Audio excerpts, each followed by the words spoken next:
wabarakatuh. Alhamdulillahirrabbilalamin, segala puji hanya bagi Allah Rabb semesta alam. Salawat dan salam semoga selalu tercurah kepada kedua hasanah kita, Rasulullah Sallallahu Alaihi Wasallam. Apa kabar solih dan solihah SDS Mentari Arido Islamic School? Semoga kalian selalu sehat dan bersemangat dalam menuntut ilmu di setiap harinya. Ingat selalu bahwa Allah akan meninggikan derajat orang-orang yang berilmu. Nah, untuk menambah keberkahan kita hari ini, yuk kita niatkan belajar kita hari ini hanya untuk mengharap ridhonya Allah. Dan sama-sama kita membaca doa sebelum belajar. Bismillahirrahmanirrahim. Rabbi zidni ilma warzuqni fahma waj'alni minas solihin. Ya Allah, tambahkanlah aku ilmu, berilah aku kemampuan untuk memahaminya, dan jadikanlah aku termasuk golongan orang-orang yang solih. Amin. Solih dan solihah, sarapan dengan apa pagi ini? Ada yang sarapan dengan nasi goreng? Wah, lezat ya, apalagi jika disantap dalam kondisi hangat. Kira-kira dari mana sumber hangat atau sumber panas si nasi goreng? Ya, dari api kompor yang digunakan untuk memasak nasi goreng. Apa saja ya sumber energi panas? Mengapa panas bisa berpindah? Masih ingat surat Al-Waqiah ayat 71 sampai 74? Yuk kita murojaah bersama. A'udzubillahi minasyaitonirrajim. Bismillahirrahmanirrahim. Afara'aytumun nara allati turun a'antum ansha'tum syajarataha am nahnul munsyi'un nahnu ja'alnaha tadhkiratan wa mata'an lil muqwin fasabbih bismi rabbikal azim. Yang artinya, maka terangkanlah kepadaku api yang kamu nyalakan dengan menggosok-gosokkan kayu. Kamukah yang menjadikan kayu itu, atau kamikah yang menjadikannya? Kami jadikan api sebagai peringatan dan bahan yang berguna bagi musafir di padang pasir. Maka bertasbihlah dengan menyebut nama Rabbmu yang maha besar. Masya Allah, solih dan solihah, bolehkah kita sombong? Tentu tidak. Allah menciptakan kayu yang dengan digosok sehingga bergesekan dapat memunculkan api. Allah menjadikan api sebagai peringatan untuk kita tentang api neraka. Dan dari api yang Allah ciptakan juga banyak memberikan manfaat. Salah satunya bisa digunakan untuk memasak makanan dan masih banyak yang lainnya. Solih dan solihah, pada video pembelajaran kali ini, panas dan perpindahannya memiliki tujuan pembelajaran. Adapun tujuan pembelajarannya sebagai berikut. Yang pertama, siswa dapat mengetahui sumber-sumber dari energi panas. Yang kedua, siswa dapat menjelaskan pemuaian benda akibat perubahan suhu. Yang ketiga, siswa dapat menjelaskan perpindahan panas secara konduksi, konveksi, dan radiasi. Energi panas merupakan salah satu energi yang ada di sekitar kita. Energi panas tidak dapat terlihat, namun dapat dirasakan. Energi panas bersumber dari sumber energi panas. Adapun sumber dari energi panas antara lain matahari, api, listrik, gesekan, dan panas bumi. Solih dan solihah, di masa pandemi seperti ini, kita harus peduli dengan kesehatan tubuh.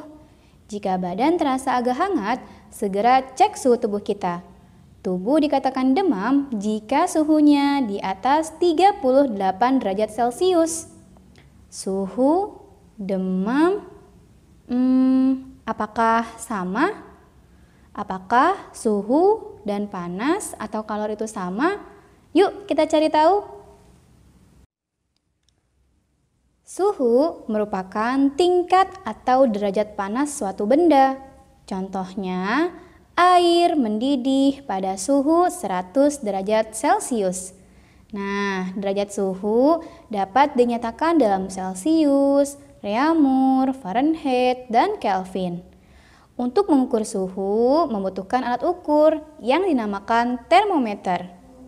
Sedangkan Panas atau kalor adalah salah satu jenis energi yang dapat dipindahkan dari satu benda ke benda yang lain karena perbedaan suhu. Nah, alat untuk mengukur kalor dinamakan kalorimeter. Jadi, suhu dan panas atau kalor itu berbeda ya, Sholih dan Sholihah. Sholih dan Sholihah, pernahkah kalian melihat peristiwa gelas yang tiba-tiba pecah ketika dituangkan air panas? Apa ya yang menyebabkannya? Yuk kita cari tahu.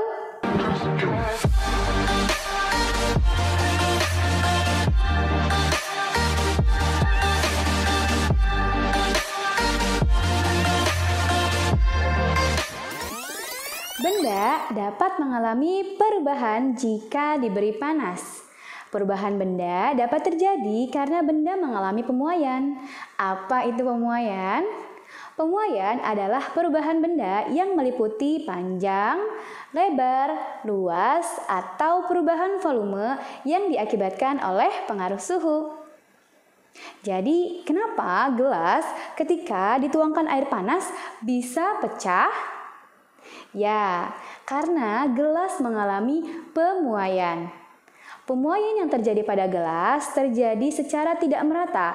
Bagian dalam gelas yang terkena oleh air panas lebih dahulu memuai sehingga menyebabkan gelas pecah.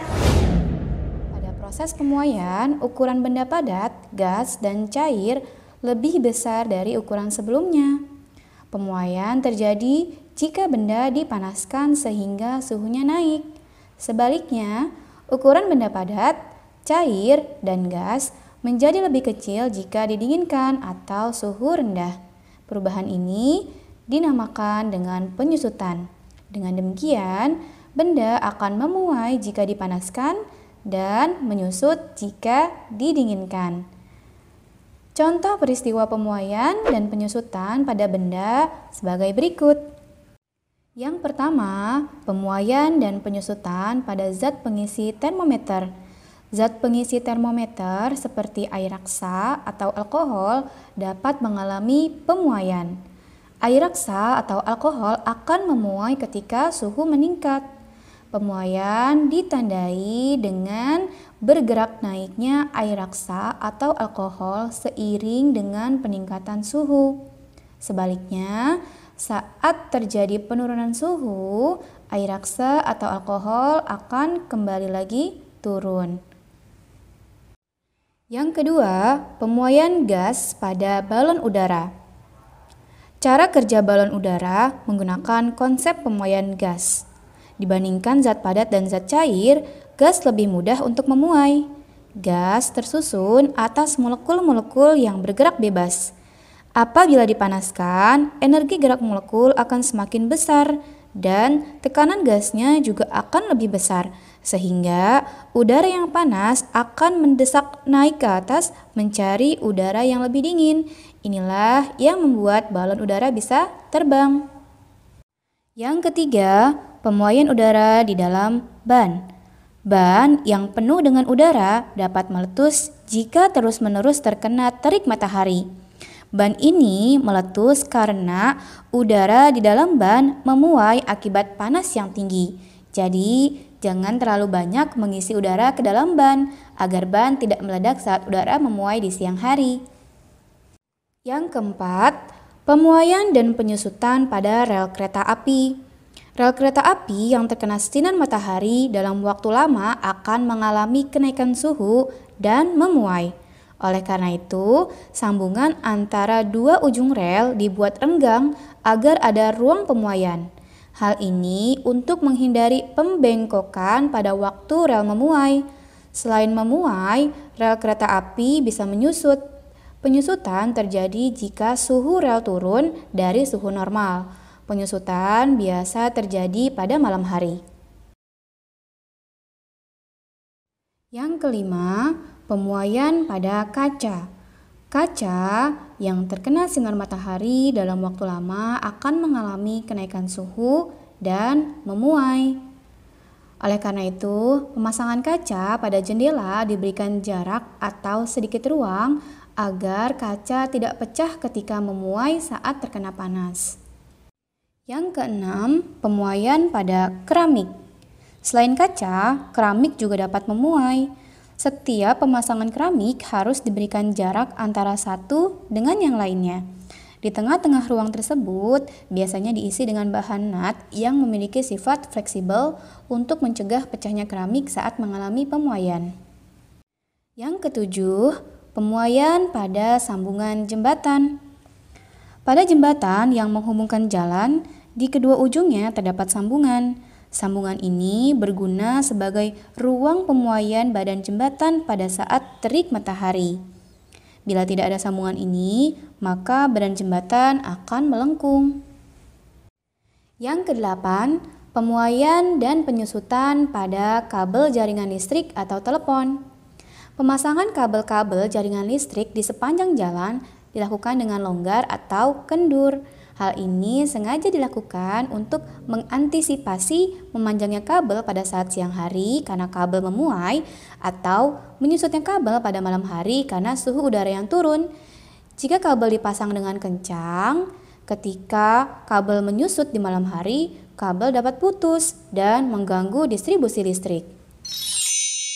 Soli dan Solihah, mengapa ya jika siang hari kita seringkali merasakan kepanasan? Apalagi jika berada di bawah matahari langsung. Ya, karena panas memiliki sifat berpindah. Umumnya panas berpindah dari benda yang lebih panas ke benda yang lebih dingin. Perpindahan panas terjadi melalui 3 cara. Yang pertama, secara hantaran atau konduksi. Yang kedua, secara aliran atau konveksi. Dan yang ketiga, secara pancaran atau radiasi. Yuk kita ulangi bersama ya. Perpindahan panas terjadi melalui 3 cara.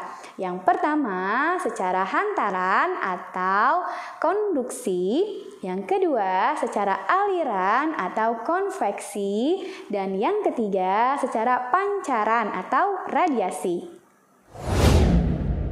Sebelum kita mempelajari perpindahan panas lebih lanjut, Soli dan Solihah harus mengetahui dulu benda-benda apa saja yang dapat menghantarkan panas dengan baik dan menghantarkan panas dengan buruk. Yuk disimak. Energi panas dapat dihantarkan dari suatu benda ke benda yang lain melalui penghantar panas.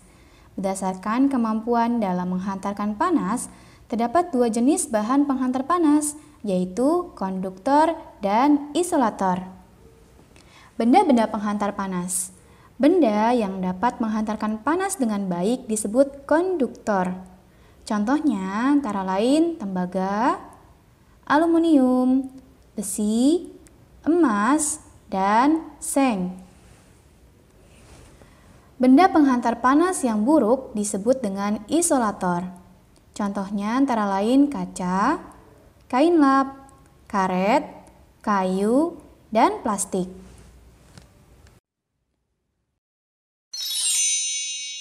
Konduksi. Konduksi atau perpindahan panas melalui hantaran atau merambat adalah cara perpindahan panas melalui suatu benda tanpa disertai perpindahan benda tersebut, dan yang berpindah hanya energi panasnya saja. Konduksi biasa terjadi pada benda padat. Contoh konduksi sebagai berikut. Semua bagian wajan terasa panas ketika digunakan untuk memasak, meskipun yang terkena api hanya bagian tengah wajan. Berikutnya, sendok logam akan terasa panas jika diletakkan di atas lilin, meskipun hanya ujung sendok yang terkena dengan api. Contoh berikutnya, knalpot motor akan terasa panas ketika mesin motor dihidupkan. Nah, knalpot ini tidak langsung panas ya, tapi lama-kelamaan akan terasa panas di seluruh bagian knalpot. Terakhir, setrika yang panas bersentuhan dengan kain yang disetrika. Nah, panasnya atau kalornya berpindah dari setrika ke kain secara rambatan. Konveksi. Perpindahan panas secara konveksi adalah perpindahan panas yang disertai dengan perpindahan zat perantaranya. Perpindahan panas secara konveksi terjadi pada zat cair dan gas. Zat yang menerima kalor akan memuai dan menjadi lebih ringan. Contoh gejala konveksi sebagai berikut. Yang pertama, terjadinya angin darat dan angin laut. Peristiwa angin darat dan angin laut ini merupakan contoh konveksi yang terjadi pada zat gas. Angin darat, angin yang bergerak dari darat ke laut yang terjadi pada malam hari. Angin laut, angin yang bergerak dari laut ke darat dan terjadi pada siang hari. Contoh yang kedua, pergerakan air mendidih. Pergerakan air mendidih ini merupakan contoh konveksi yang terjadi pada zat cair. Adanya gerakan naik turun air yang sedang mendidih. Contoh yang ketiga adalah udara panas yang terdapat pada hair dryer. Aliran konveksi pada hair dryer dibantu atau dipaksa dengan menggunakan kipas. Dan yang terakhir, asap yang keluar dari cerobong asap atau pergerakan udara. Udara dingin yang berada di sekitar tungku akan mendesak udara panas dalam cerobong ke atas. Udara yang semula dingin ikut berubah menjadi panas sehingga akan terdorong ke atas. Radiasi. Radiasi adalah perpindahan panas dengan cara memancar serta tanpa melalui zat perantara. Contoh terjadinya radiasi sebagai berikut. Yang pertama, panas matahari dapat dirasakan di bumi. Yang kedua, pakaian menjadi kering ketika dijemur saat siang hari. Yang ketiga, panas lampu digunakan untuk menetaskan telur. Dan yang terakhir, tubuh terasa hangat ketika berada di dekat api unggun. Nah, solih dan solihah, alhamdulillah hari ini kita sudah belajar tentang sumber-sumber energi panas, sifat panas yang dapat berpindah, kemudian pemuaian benda akibat perubahan suhu, benda-benda yang dapat menghantarkan panas yang baik dan buruk, serta jenis-jenis perpindahan panas beserta contohnya. Semoga dengan mempelajari ini semua, bertambah keimanan kita kepada Allah dan bertambah pula rasa syukur kita akan segala nikmatnya. Dan semoga ilmu yang kita miliki bermanfaat dan bisa menjadi amal jariah untuk kita semua. Tetap semangat dalam menuntut ilmu. Demikian penjelasan dari Bu Guru Uswah. Kita akhiri dengan membaca doa penutup majelis. Subhanakallahumma wa bihamdik asyhadu an la ilaha illa ant astaghfiruka wa atubu ilaik. Maha suci Engkau ya Allah, segala sanjungan hanya untukmu. Aku bersaksi tiada Tuhan melainkan Engkau. Aku memohon ampun dan bertaubat kepadamu. Wassalamualaikum warahmatullahi wabarakatuh.